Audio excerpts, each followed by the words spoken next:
नाजरीन अस्सलाम वालेकुम। IND टुडे न्यूज में आपका खैर मकदम करते हैं।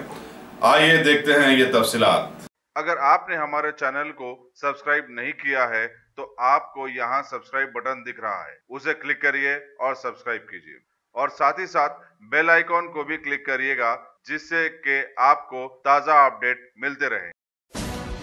हमारे मुल्क में अरसे दराज से अजीबोगरीब माहौल के चलते चारों तरफ हादसा भी बहुत ही अजीबोगरीब नौइयत के सामने आ रहे हैं। अभी खबर है कि शहर हैदराबाद के एरा गड्ढे के पागल खाने के दवाखाने के पास एक खातून का बेदर्दी से पैरों को काट कर कत्ल कर दिया गया है।